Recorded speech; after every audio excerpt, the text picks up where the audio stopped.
जय हिंद दोस्तों। तो अभी हम ज्योग्राफी के थर्ड लेक्चर में हैं। तो आज हम सबसे पहले देखते हैं कि हमने क्या क्या कवर किया है पिछले 2 लेक्चर में। उसके बाद आज का लेक्चर शुरू करेंगे। तो हमने जो सबसे पहले देखा था फर्स्ट डे, उसमें देखा था ब्रह्मांड के बारे में। उसके बाद हमने ब्रह्मांड की उत्पत्ति का सिद्धांत देखा था। उत्पत्ति का सिद्धांत जो क्या था, big bang theory. Big bang देखा था। उसके बाद इसी में हमने देखा था क्या, इसके प्रमाण देखे थे, जो रेड शिफ्ट की घटना था।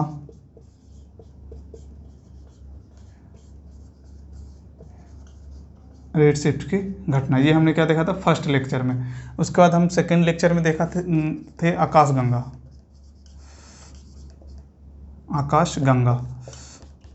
आकाशगंगा देखा था। उसके बाद हमने उसका प्रकार देखा था आकार के आधार पर, जिसमें हमने पढ़ा था कि दीर्घवृत्ताकार होता है।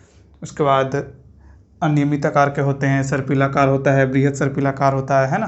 ये हमने उसके प्रकार देख लिए थे। उसके बाद इसी आकाशगंगा में हमने देखा था कि उसकी जो संरचना होती है 3 तरह की, है ना। एक तो ये तो ब्लैक होल होता है। उसके बाद वो अंदर में 3 होते हैं, जिसके सबसे लास्ट वाले में पुराने तारे होते हैं, बीच वाले में युवा तारे होते हैं। ये सब हमने देख लिया था। और सबसे आगे वाले जो है, सबसे बाहर वाले में, उसमें नए तारे होते हैं। और हमने ये भी देखा था कि हमारा सूर्य जो है यही है। इतना तक हमने पढ़ लिया था। और आकाशगंगा की बात हमने एक चीज़ टॉपिक उसमें छूट गया था। टॉपिक नहीं है, एक पॉइंट है कि नासा ने एक चीज़ अभी फाइंड आउट किया है। नासा ने अभी क्या पता किया है, तो एक आकाशगंगा देखा है ना।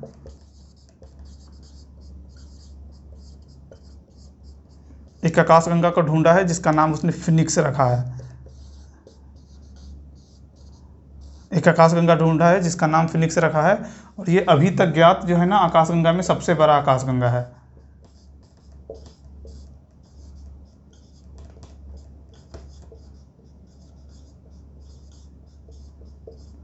अभी तक ज्ञात आकाशगंगा में सबसे बड़ा आकाशगंगा है। इसीलिए इसे क्या कहते हैं, ये जो फिनिक्स है ना, इसको मदर ऑफ गैलेक्सी भी कहा जाता है।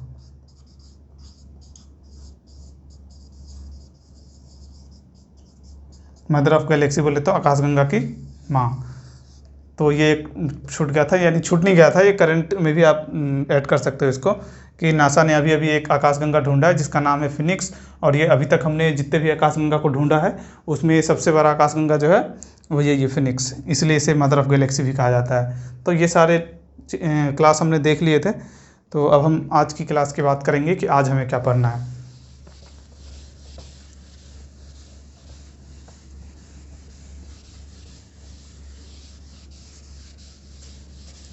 तो आज का जो हमारा टॉपिक है, जो हमने आपको सिलेबस लिखाए थे उसमें आप देखिएगा तो उसमें आपको मिलेगा। आज हमारा टॉपिक है तारा।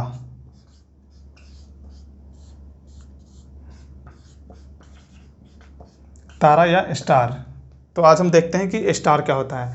स्टार हम सब ने देखे हैं, और अपना सूर्य जो है वो भी एक स्टार ही है। बाकी जो रात के टाइम पे आकाश में जो चमकते हैं वो सारे तारे ही होते हैं ना। तो हम अब इसी के बारे में पढ़ते हैं कि तारे क्या होते हैं, फिर इसके बाद देखेंगे इसका जीवन चक्र क्या होता है।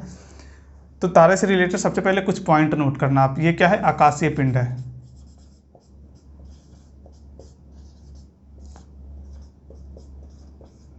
आकाशीय पिंड है। आकाशीय पिंड का क्या मतलब है, तो आकाशीय पिंड हम उसे कहते हैं जो अंतरिक्ष में जो भी चीज़ है, जैसे तारे हो गए, अपना ग्रह भी एक आकाशीय पिंड है, ये पृथ्वी वगैरह, सूर्य भी तारे हैं, तो वो तो है ही आकाशीय पिंड।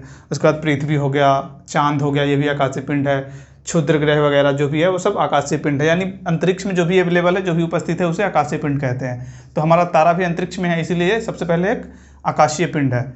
दूसरा, तारे से रिलेटेड दूसरा, इसमें जो है ना खुद का ऊष्मा होता है। खुद का ऊष्मा होता है, मतलब खुद का ऊष्मा होता है। जैसे ये जो अपना जो ये पृथ्वी है, पृथ्वी के पास खुद का ऊष्मा नहीं है। ये क्या करता है, सूर्य से ऊष्मा लेता है ना। इसी तरह से और ये सूर्य क्या है, सूर्य एक तारा है, यानी सूर्य के पास खुद का ऊष्मा है, तभी तो वो पृथ्वी को दे रहा है। तो इसके पास खुद का ऊष्मा होता है। उसके बाद तीसरा क्या है, ये गति करता है। गति करता है, और ये गति 2 तरीके से करता है। सबसे पहला गति ये करता है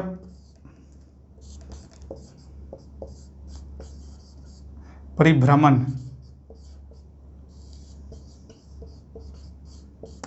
और दूसरा करता है परिक्रमण। एक तो ये परिभ्रमण करता है और दूसरा परिक्रमण करता है। परिभ्रमण का मतलब क्या होता है, परिक्रमण का मतलब क्या होता है, वो मैं आपको बता रहा हूँ। परिभ्रमण का मतलब होता है वो जो, जैसे ये मान लीजिए ये एक स्टार है ना, ये स्टार है, तो परिभ्रमण का मतलब है कि वो अपने अक्ष पे घूमना।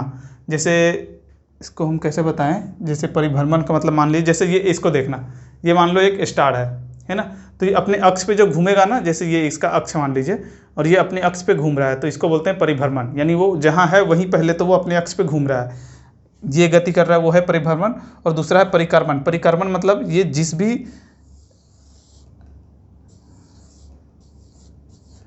ये मान लीजिए वो है अपना आकाशगंगा, ठीक है। तो जो भी तारे हैं ना, जैसे मान लीजिए यहाँ है, तो एक तो अपने अक्ष पे घूम रहा है जो परिभ्रमण है, और दूसरा ये उसके केंद्र, आकाशगंगा का जो केंद्र है, जो ब्लैक होल है, जो हमने देख लिया था आकाशगंगा के लेक्चर में, और उस ब्लैक होल के ये क्या करता है, चारों तरफ चक्कर लगाता है, वो होता है परिक्रमण। तो तारे जो है वो क्या करते हैं, दो तरह की गति करते हैं, एक तो परिभ्रमण गति और दूसरा परिक्रमण गति। परिभ्रमण गति क्या होता है, परिभ्रमण गति वो अपने अक्ष पे घूमना, वो हो गया परिभ्रमण गति। और दूसरा परिक्रमण गति, वो जिस भी आकाशगंगा में है उस आकाशगंगा के ब्लैक होल के चारों तरफ घूमता है, उसे क्या बोलते हैं, परिक्रमण गति। तो ये कुछ पॉइंट था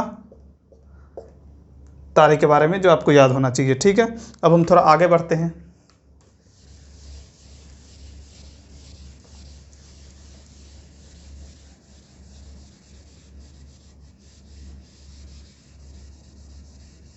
ठीक है, हमने अभी तक तारे के बारे में कुछ कुछ चीज़ें देखे हैं। तो अब जैसे देखते हैं इसका जीवन चक्र।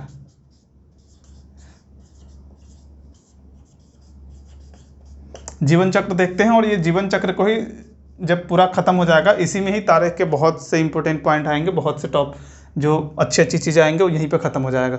एक काम करते हैं, इसको एक हेडिंग, अच्छा सा हेडिंग बनाते हैं, तारे का जीवन चक्र।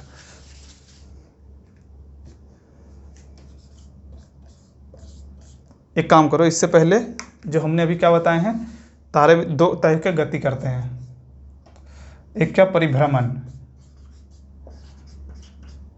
परिभ्रमण गति करता है, और दूसरा परिक्रमण।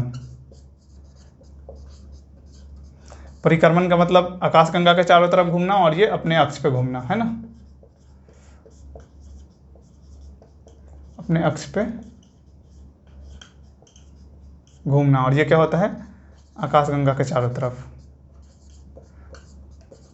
आकाशगंगा बोल लो या यहाँ बोल लो ब्लैक होल के चारों तरफ।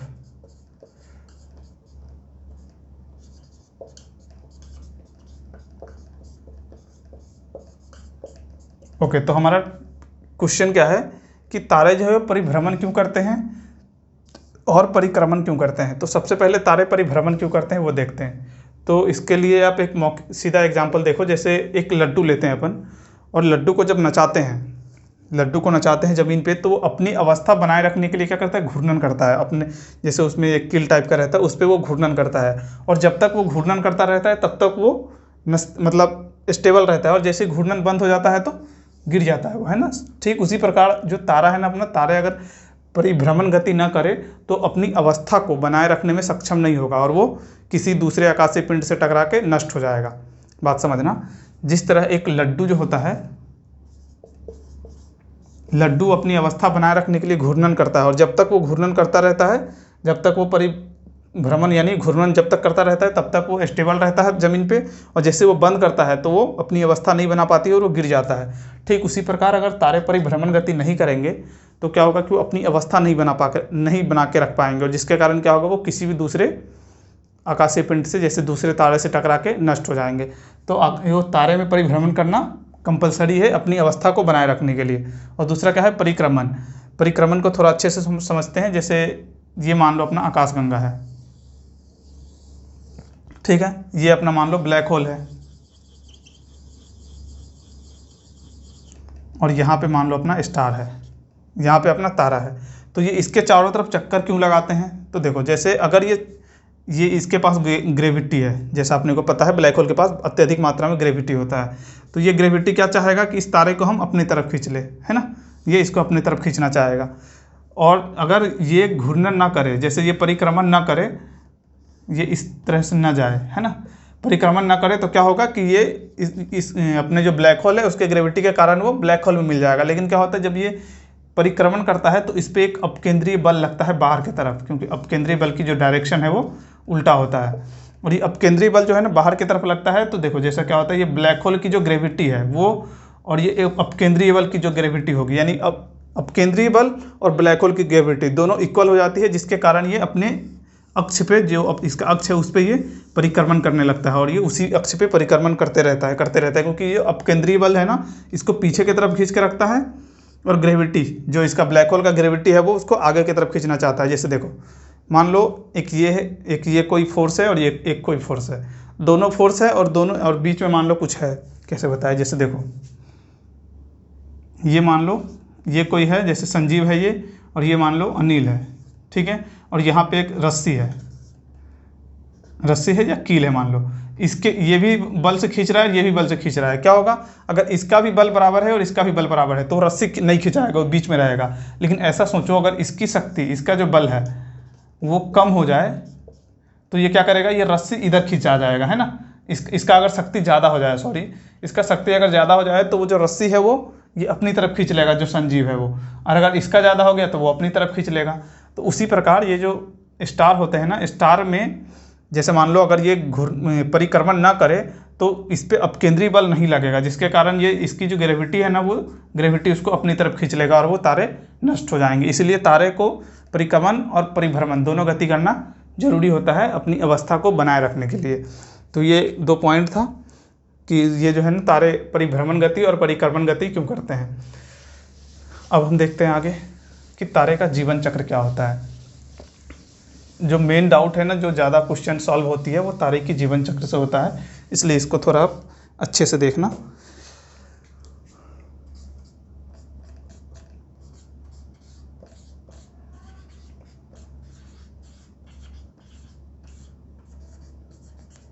तारे का जीवन चक्र मतलब कैसे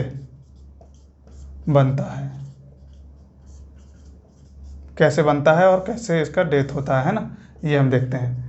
तो देखो तारे का जीवन चक्र हम सबसे पहले बताएंगे। तो तारे सबसे पहले बनने से पहले जो विस्फोट हुआ था, जो हमने फर्स्ट लेक्चर में देखे थे, जो महाविस्फोट हुआ था, उससे जो धूल कण बाहर निकले थे, धूल कण चट्टान वगैरह, वो सब क्या है, जो छोटे छोटे धूल कण थे वो बड़े धूल कण से आपस में खिंचाते गए। तो जिसके कारण क्या हुआ, जो एक बड़ी सी मात्रा में एक वो बना, धूल कण का बादल बना, है ना।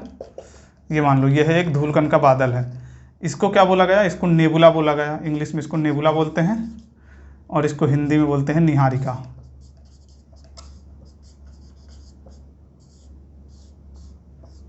निहारिका ये धूल कण के बादल है। ये क्या है, धूल कण के बादल। तारे का जीवन चक्र हम देख रहे हैं। तो तारे सबसे पहले क्या होते हैं, धूल कण के बादल होते हैं। धूल कण के बादल के बाद क्या बनता है, ये नेक्स्ट स्टेप पे वो जो धूल कण है ना, जैसे जैसे पास आने लगता है तो वहां से ये पहले बनता है प्रोटोस्टार। प्रोटोस्टार कुछ नहीं होता है, ये प्रोटोस्टार मतलब जो स्टार है ना वो तारे बनने से पहले उसकी जो आकृति बन जाती है कुछ वो टाइप के, वो होता है प्रोटोस्टार, ठीक है। प्रोटोस्टार बन गया। प्रोटोस्टार के बाद ये बनता है तारा, और ये है जो अपना तारा है। यहाँ पे क्या होता है, हाइड्रोजन का हीलियम में संलयन होता है, इसको बोला जाता है नाभिकीय संलयन। अभी मैं सब क्लियर करता हूँ। नाभिकीय संलयन, ठीक है। हाइड्रोजन का हीलियम में संलयन होता है। उसके बाद क्या है, अब जैसे देखो यहाँ समझना, जैसे धूल कण के बादल था, धूल कण का बादल पहले प्रोटोस्टार बना। प्रोटोस्टार बनने के बाद क्या हुआ, स्टार बना। स्टार में मतलब यहाँ पे हम अभी बताएंगे आपको कि यहाँ क्या क्या होता है। स्टार बन गया, वो मान लो तारा बन गया। कैसे बन गया वो अभी बाद में देखेंगे। अब क्या है कि इस तारे में जो तारे बन गया वो डेथ भी होता है। कैसे, तो ये तारे जो बनते हैं ना, तारे में जो रोशनी आती है, जो ऊष्मा उत्पन्न होती है, वो हाइड्रोजन गैस का हीलियम में जब कन्वर्ट होता है, वो हाइड्रोजन हीलियम में, जिसको नाभिकीय संलयन कहते हैं। तो हाइड्रोजन का हीलियम में जब वो होता है, कन्वर्ट होता है हाइड्रोजन, तो तभी उसमें से ऊष्मा उत्पन्न होती है और वही प्रकाश बनती है। जैसे देखो यहाँ पे जो धूल कण के बादल है ना, तो यहाँ से आप ये बताओ धूल कण के बादल में सबसे ज़्यादा गैस क्या रहे होंगे, हाइड्रोजन, है ना, क्योंकि यही हाइड्रोजन बाद में हीलियम बन रहा है। तो ये यही हाइड्रोजन बाद में हीलियम बनना है, ऐसा बताओ, ऐसा समझो। अब एक बात बताओ, जैसे यहाँ पे ऐसा तो है नहीं कि अनलिमिटेड मात्रा में हाइड्रोजन होगा, कि नहीं ख़त्म ही नहीं होगा। यानी ये तारे में जो ईंधन का स्रोत है वो क्या है, हाइड्रोजन का हीलियम में कन्वर्ट होना। तो हाइड्रोजन तो इसके पास भी लिमिटेड होगा ना, लिमिटेड होगा, क्योंकि धूलकण का बादल ऐसा तो है नहीं कि अनलिमिटेड आकार का है, इसकी कुछ ना कुछ लिमिटेड है, तो उसमें हाइड्रोजन भी लिमिटेड है। तो ऐसा तो हो सकता है ना कि तारे जैसे हाइड्रोजन का हीलियम में कन्वर्ट हो रहा है, तो एक टाइम ऐसा आए कि उसका हाइड्रोजन ही खत्म हो जाए, तो ये तारे क्या है, मतलब धीरे धीरे डेथ अवस्था में जाने लगेगा, है ना। तो उसके बाद आगे वही होता है, जब जैसे तारे जल रहे हैं, तारे जलने के बाद क्या हुआ, उसका हाइड्रोजन धीरे धीरे खत्म होने लगता है, तो वहाँ से बनता है क्या,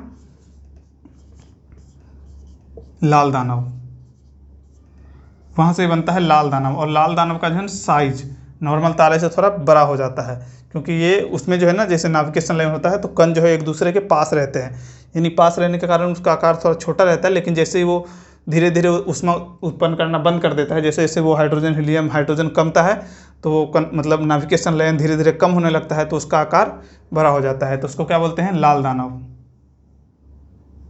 अब लाल दानव के बाद क्या होता है, लाल दानव के बाद दो कंडीशन आती है। सबसे पहला तो यहाँ से एक छोटा तारा होता है और एक बड़ा तारा होता है। छोटा तारा क्या होता है, बड़ा तारा क्या होता है, और किससे छोटा बड़ा होता है वो हम अभी बताने वाले हैं आपको। जो छोटा तारा होता है ना, वो बनता है सफेद वामन।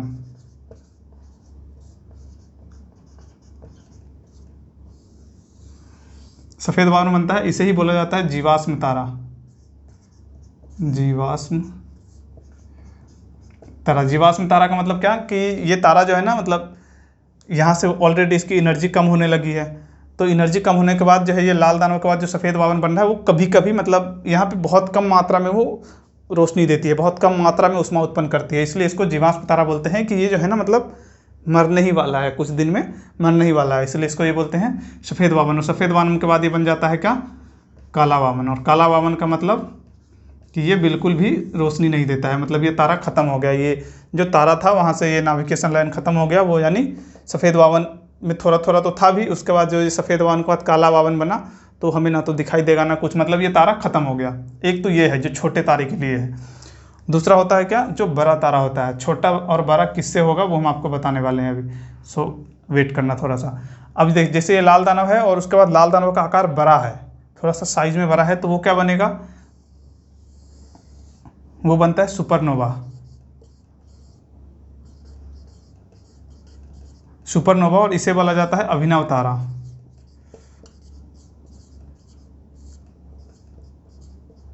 इसको क्या बोला जाता है, अभिनव तारा। सुपरनोवा, सुपरनोवा का मतलब क्या होता है, जो लाल दानव है ना, लाल दानव यानी ये जो तारा है, उसका आकार अगर बहुत ज़्यादा बड़ा होगा, तो लाल दानव के बाद भी, अगर लाल दानव के बाद जो एक हम आपको बताने वाले हैं यहाँ पे, जिससे हम आकार को नापेंगे, उसकी तुलना में अगर वो छोटा निकल गया, तो वो सफ़ेद वामन बन के काला वामन बन के ख़त्म हो जाएगा, इसका जीवन थोड़ा ईजी है। लेकिन जो ये लाल दानव है, वो लाल दानव का साइज अगर बहुत ज़्यादा बड़ा हो गया, तो वो सुपरनोवा बनता है। और सुपरनोवा में क्या होता है, विस्फोट होता है, इसीलिए इसको विस्फोटक तारा भी कहा जाता है। देखो, यही छोटे छोटे टॉपिक है जो आपको क्वेश्चन बनाते हैं, जैसे सफ़ेद वामन को जीवाश्म तारा कहते हैं, है ना। और ये सुपरनोवा जो होता है, सुपरनोवा में क्या, अभिनव तारा किसे कहा जाता है, सुपरनोवा को। विस्फोटक तारा किसे कहा जाता है, सुपरनोवा को। तो ये छोटे छोटे पॉइंट है जो आपको ऑब्जेक्टिव बनाने में मदद करेगा, तो उसको थोड़ा याद करके चलना। ये क्या है, लाल दानव के बाद जो बड़ा तारा है वो सुपरनोवा बना, सुपरनोवा में हो गया विस्फोट, विस्फोट होने के बाद क्या है, ये बनता है न्यूट्रॉन तारा। न्यूट्रॉन तारा बनता है, और न्यूट्रॉन तारा के बाद ये बन जाता है ब्लैक होल।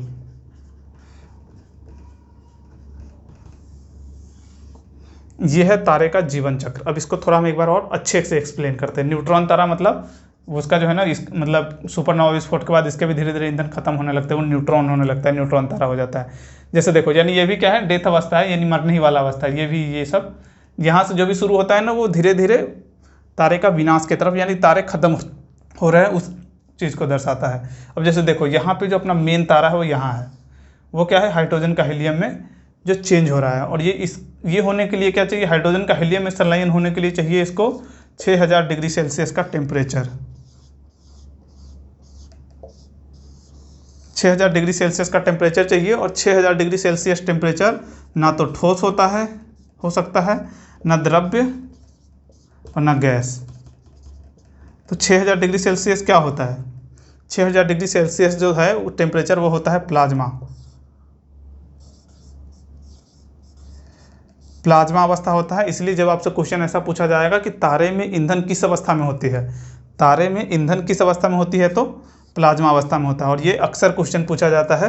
क्यों? क्योंकि देखो जैसे तारे में जो है ईंधन कैसे बनता है, हाइड्रोजन का हीलियम में जब कन्वर्ट होता है तब, और हाइड्रोजन गैस है, हीलियम भी गैस है, तो अक्सर वो ऐसा सोचता है कि बच्चे को मतलब वो टिक करेगा कि गैस, लेकिन वो नहीं है। जब हाइड्रोजन का हीलियम में संलयन होता है 6000 डिग्री सेल्सियस पे, तो वो जो गैस है ना वो क्या बन जाता है, प्लाज्मा अवस्था। प्लाज्मा जैसे मान लो जब सोने को पिघलाया जाता है ना, तो सोने जब पिघलता है तो वो द्रव्य जैसे ऐसे निकालोगे तो पानी की जैसा गिरता है, लेकिन वो बिल्कुल द्रव्य नहीं है, उसमें ठोस भी है और द्रव्य भी है, दोनों मिक्सचर है। लेकिन वो अत्यधिक मात्रा में जब उसको अत्यधिक उष्मा से जब उसको गर्म किया जाता है तो वो अपनी अवस्था बदल के प्लाज्मा बन जाता है। वही है ये, है ना। जब इसमें भी हाइड्रोजन का हीलियम में संलयन होता है 6000 डिग्री सेल्सियस टेम्परेचर हो जाता है उसका, तो वो प्लाज्मा अवस्था में हो जाता है। ये आपसे क्वेश्चन पूछेगा तो आप लगा देना। ये क्या हाइड्रोजन का हीलियम में संलयन जो नाभिकीय संलयन कहलाता है। ये था तारे का पूरा जीवन चक्र। एक बार फिर से देखना क्या मैं, जैसे तारे कैसे होते हैं, सबसे पहले धूलकण के बादल होते हैं, ठीक है, जिसे नेबुला कहा जाता है। धूलकण के बादल जिसे नेबुला कहा जाता है, या निहारिका में हाइड्रोजन सबसे ज़्यादा होता है। उसके बाद ये प्रोटोस्टार बनता है, यानी स्टार बनने की जस्ट पहले वाली एक मतलब वो बना लेता है। जैसे मान लो धूलकण के बादल जो बहुत सारे छिड़ियाए हुए होते हैं इधर उधर, वो सब एक आकार बना लेता है, जिसे प्रोटोस्टार कहते हैं। अब क्या है, प्रोटोस्टार के बाद वो तारा बनता है। तारे कैसे बनते हैं, तो जो ये धूलकण के बादल में जो हाइड्रोजन थे ना, जैसे मान लो ये धूलकण के बादल पास आया तो क्या हुआ, एक दूसरे के बहुत ज़्यादा करीब आया तो उसमें घर्षण हुआ, यानी बहुत एक दूसरे के पास आने के कारण घर्षण से वो हाइड्रोजन जो है ना वो हीलियम में कन्वर्ट होने लगा, हाइड्रोजन हीलियम में कन्वर्ट होने लगा, जिसका नाम क्या दिया गया, नाभिकीय संलयन। और यहीं से ऊष्मा उत्पन्न होती है, जिसके कारण इसमें से रोशनी आती है। हाइड्रोजन का हीलियम में संलयन अगर बंद हो जाए तो तारों से रोशनी नहीं आएगी, ठीक है।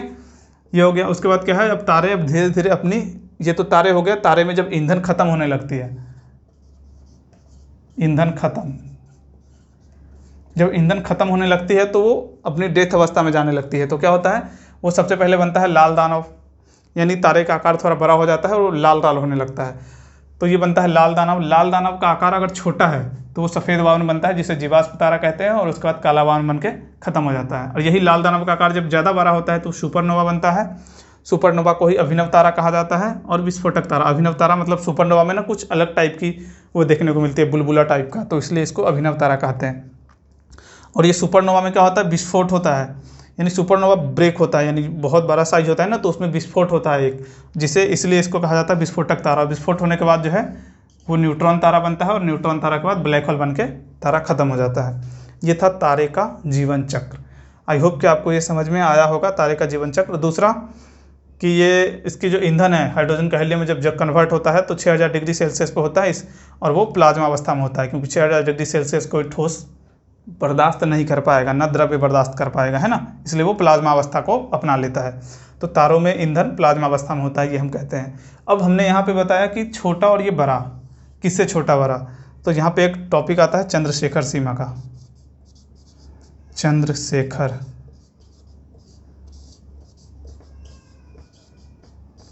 सीमा, इनने ही बताए थे कि सूर्य का जो है ना, सूर्य के द्रव्यमान का 1.44 गुना, सूर्य के द्रव्यमान का 1.44 गुना को बोला जाता है चंद्रशेखर सीमा, ठीक है। तो यहाँ जो है ना, ये लाल दानव जो बना था वो यहाँ छोटा और बड़ा की जो हम बात कर रहे हैं, तो वो चंद्रशेखर सीमा से ही तुलना होता है। ये किसका, चंद्रशेखर सीमा।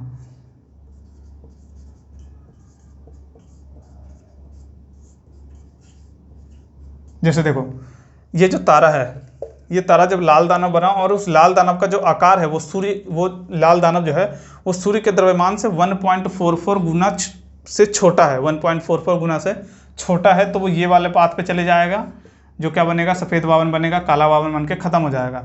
और अगर इससे वो ज़्यादा बड़ा हो गया, यानी 1.44 गुना से बड़ा, जो सूर्य का जो द्रव्यमान है वो अपने जो तारे का लाल दानव का द्रव्यमान है उससे बड़ा है, यानी 1.44 गुना से बड़ा है, चंद्रशेखर सीमा से ग्रेटर है, तो वो इस वाले पाथ में चला जाएगा। वो क्या है, पहले सुपरनोवा बनेगा, सुपरनोवा विस्फोट के बाद न्यूट्रॉन तारा बन के ब्लैक होल बन के ख़त्म हो जाएगा। तो ये था तारे का जीवन चक्र।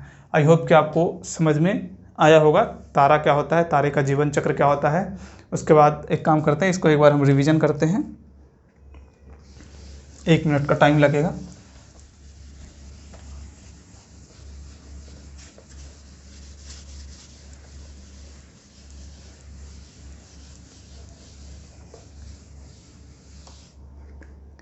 ठीक है, तो जो हमने अभी देखा था तारा, उसको एक बार थोड़ा सा रिवीजन कर लेते हैं। तारा में क्या होता है, ये आकाशीय पिंड होता है, ये हमने देखा आकाशीय पिंड है, इसमें स्वयं का ऊष्मा होता है, स्वयं का ऊष्मा होता है, स्वयं का ऊर्जा होता है,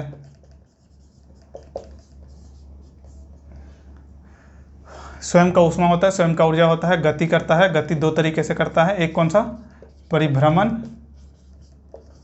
परिभ्रमण गति क्यों करता है, अपनी अवस्था बनाए रहने के लिए, और दूसरा परिक्रमण, परिक्रमण क्यों करता है, ताकि वो ब्लैक होल में ना मिल जाए।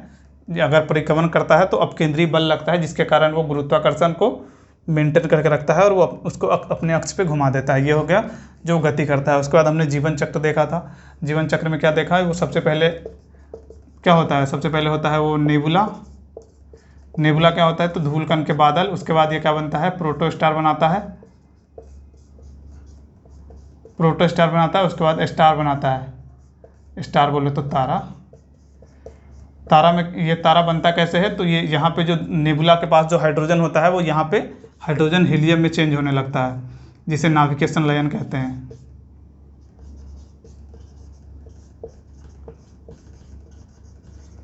हाइड्रोजन हीलियम में चेंज होने लगता है, उसे नाभिकेशन लयन कहते हैं। और यहाँ ये होने के लिए, हाइड्रोजन का हीलियम में चेंज होने के लिए इसको 6000 डिग्री सेल्सियस टेम्परेचर की ज़रूरत पड़ती है।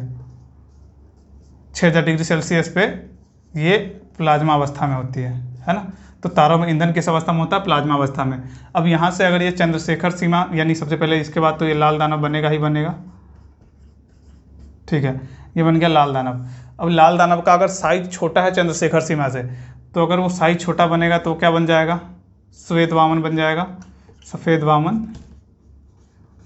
सफ़ेद वामन को क्या बोलते हैं, जीवाश्म तारा बोलते हैं। जीवाश्म तारा क्यों बोलते हैं, क्योंकि ये मतलब मरने की अवस्था में होती है, लेकिन इसमें थोड़ी थोड़ी रोशनी आती रहती है, इसलिए इसको जीवाश्म तारा कहते हैं। और सफ़ेद वामन के बाद ये बन जाता है काला वामन, और फिर इससे रोशनी आना बिल्कुल बंद हो जाता है। काला वामन, इसका ईंधन पूरी तरह खत्म हो जाता है और ये यहीं पे तारा डेथ कर जाता है। ये किसके लिए है, छोटा, अगर वो चंद्रशेखर सीमा से छोटा है। तो चंद्रशेखर सीमा क्या होता है, सूर्य के द्रव्यमान से 1.44 गुना, वो यानी सूर्य के द्रव्यमान से अगर 1.44 गुना को ही चंद्रशेखर सीमा बोलते हैं। अगर उससे छोटा है तो ये पाथ को अपनाएगा, और अगर उससे बड़ा है तो उसके लिए हम इधर बना रहे हैं। अगर उससे बड़ा है, चंद्रशेखर सीमा से बड़ा है, तो वो बनेगा सबसे पहले क्या, सुपरनोवा बनेगा।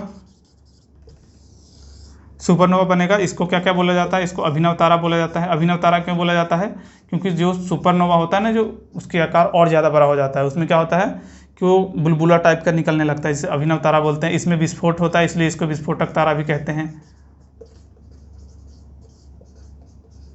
इसको 2 नाम से और जानते हैं ना। इसके बाद इसमें जैसे विस्फोट होता है, विस्फोट के बाद ये क्या बनता है, न्यूट्रॉन तारा। न्यूट्रॉन तारा बनता है, और न्यूट्रॉन तारा के बाद ब्लैक होल बनता है, और इस तरह से ये तारा डेथ कर जाता है। ये था तारे का जीवन चक्र। उसके बाद हमने एक टॉपिक और देखा था, क्या, चंद्रशेखर सीमा।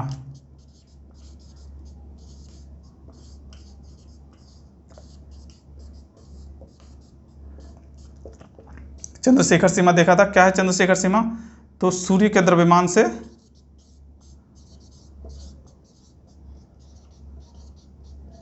सूर्य के द्रव्यमान से 1.44 गुना, सूर्य के द्रव्यमान से 1.44 गुना के द्रव्यमान को हम क्या बोलते हैं, चंद्रशेखर सीमा। यानी इससे अगर छोटा होगा तो ये इधर वाले को अपनाएगा, इससे बड़ा होगा तो ये वाले को अपनाएगा।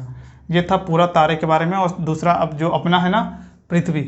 पृथ्वी किस तारे का चक्कर लगा रहा है, सूर्य का। सूर्य भी एक तारा है, इसलिए ऐसा है कि अपना सबसे करीबी तारा किसे बोला जाता है, सूर्य को। क्योंकि हम सौरमंडल जो है, सौरमंडल का मुखिया जो सूर्य है, उसके ही सदस्य हैं हम।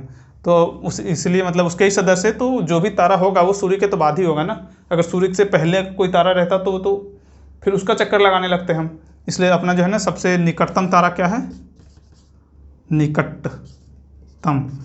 निकटतम तारा जो है अपना, वो क्या है, सूर्य है। ये था पूरा तारा के बारे में। तो आज के लिए इतना ही, मिलते हैं कल देखते हैं क्या पढ़ना है। ठीक है, धन्यवाद, जय हिंद।